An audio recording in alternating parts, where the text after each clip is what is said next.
Hi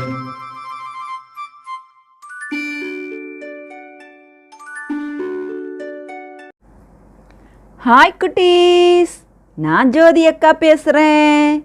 நீங்கள் எப்படி எல்லாரும் இருக்கீங்க? நான் நல்லா இருக்கேன். நீங்களும் நல்லா தான் இருப்பீங்க.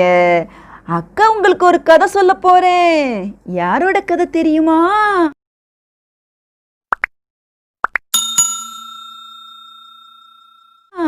கன்னிக்கோவில் ராஜா அங்கிள் கதை.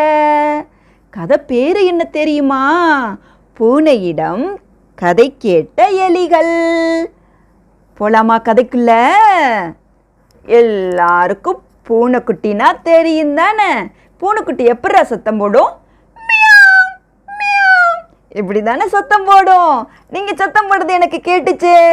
அருமையாக சத்தம் போட்டீங்க, நன்றி. அப்படி ஒரு அழகான மியா குட்டி ஒரு நாள்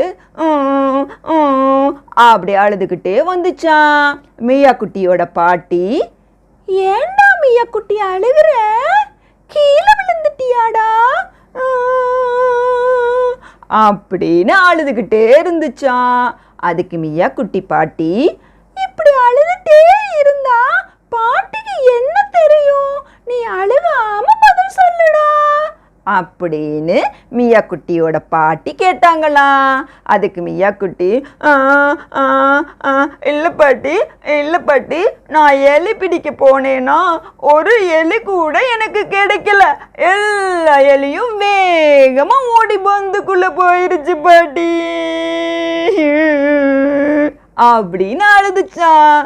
அதுக்கு பாட்டி, அதுக்கு அழுதா எலிக்குட்டி கையில கிடைச்சிருமா மியா குட்டி? அழுகைய நிப்பாட்டு. பாட்டி இதுக்கு ஒரு நல்ல தீர்வு கண்டுபிடிக்கிறேன். என்ன பாட்டி தீர்வு? சொல்லுங்க பாட்டி அப்படின்னு மியா குட்டி கேட்டுச்சான். பாரு பாரு பாட்டி, எலிகளையே நம்ம வீட்டுக்கு வர வைக்கிறேன். அப்படியா அப்படின்னு மியா குட்டி ஆச்சரியப்பட்டுச்சான். மறுநாள் ஒரு பலகையில் இங்கே நன்னெறி கதைகள், நல்லொழுக்க கதைகள், ஆடல் பாடல் விளையாட்டு கற்றுத்தரப்படும் அப்படின்னு ஒரு பலகையில் எழுதி மியா குட்டி வாசல்ல தொங்க போட்டுட்டாங்களாம். எல்லா எலிக்குட்டிகளும் பார்த்துக்கிட்டே போனாங்களாம். வீட்டுக்கு போகலாமா போகக்கூடாதா அப்படின்னு பயப்படவும் செஞ்சாங்களாம். ஆனாலும் 2 எலிக்குட்டி தைரியமா மியா குட்டி வீட்டுக்கு போனாங்களாம். வாங்க வாங்க எலிக்குட்டிகளா, பாட்டி உங்களை ஒன்றும் செய்ய மாட்டேன், உங்களுக்கு நல்ல கதை சொல்லுறேன், சரியா அப்படின்னு பாட்டி சொல்லிச்சான். அன்னைக்கு நன்னெறி கதைகள், பாடல்கள், ஆடல்கள் எல்லாம் சொல்லி கொடுத்துச்சான். இதை உள்ள இருந்து மியா குட்டியும் கேட்டுக்கிட்டே இருந்துச்சான். அந்த 2 எலிக்குட்டிகள் போன பிறகு பாட்டி பூனை இருக்கு பார்த்தியா, அது மியா குட்டியை கூப்பிட்டாங்களாம். மியா குட்டி, மியா குட்டி, இங்க வாடா. என்ன பாட்டி? இங்க பாரு, இன்னைக்கு 2 எலி தான் வந்திருக்கு. இன்னைக்கு நம்ம ஒன்றும் செய்யக்கூடாது. எல்லா எலியும் வரும்போது பாட்டி ஒரு நாள் சொல்லுவேன், அப்பவும் வேட்டைய ஆரம்பி, சரியா?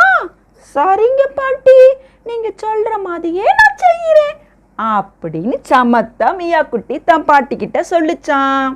மறுநாள் இருந்து எலிக்குட்டிகள் ஒவ்வொரு நாளும் எலிக்குட்டிகள் அதிகரிச்சுக்கிட்டே வந்துச்சான். ஏன்னா பாட்டி சொல்கிற நன்னெறி கதைகள், ஆடல் பாடல் எல்லாமே எலிக்குட்டிகளுக்கு பிடிக்க ஆரம்பிச்சிருச்சான். பாட்டி சொல்கிற ஒவ்வொரு நன்னெறி கதைகளும் மியா குட்டிக்கும் பிடிச்சு போச்சான்.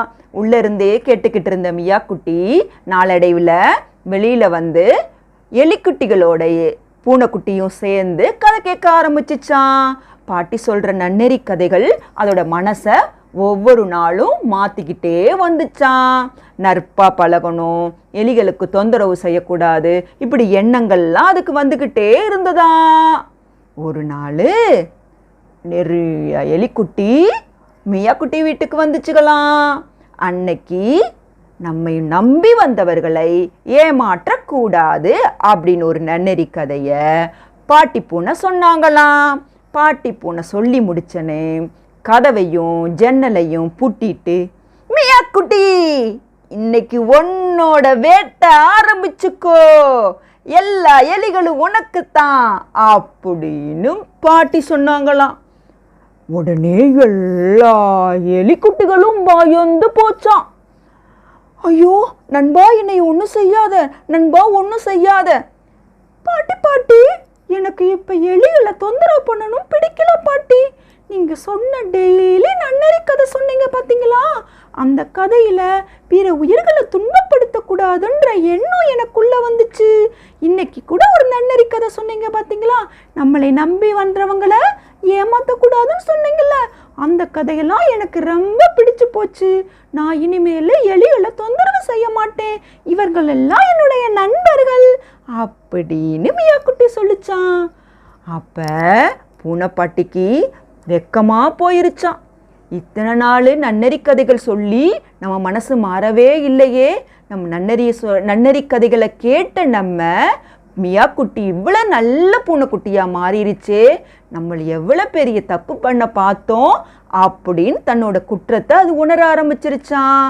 உடனே எலிக்குட்டிகளா, பாட்டியை மன்னிச்சிருங்கடா, இனிமேல் பாட்டி உங்களை தொந்தரவே செய்ய மாட்டேன். மியா குட்டி எனக்கு நல்ல புத்தி கொடுத்துருச்சு. இனிமேல் நீங்களும் என்னோட மியா குட்டி மாதிரியே பேரம்பேத்திகள் தான். நீங்கள் எப்பவும் போல வாங்க, பாட்டி உங்களுக்கு நன்னறி கதைகள் எல்லா கதைகளும் உங்களுக்கு சொல்கிறேன் அப்படின்னு மியா குட்டியோட பாட்டி சொன்னாங்களாம். அன்னைக்கு இருந்து எல்லாரும் நண்பர்களாயிட்டாங்களாம். இதுல இருந்து என்ன தெரியுது குட்டீஸ்? அடுத்தவங்களை துன்பப்படுத்தக்கூடாது, நம்மளை நம்பி வந்தவங்களை நல்லபடியா பேண வேண்டும். ஓகேவா குட்டீஸ்? டன். அடுத்த தடவை இன்னொரு கதையில சந்திப்போம். பாய்.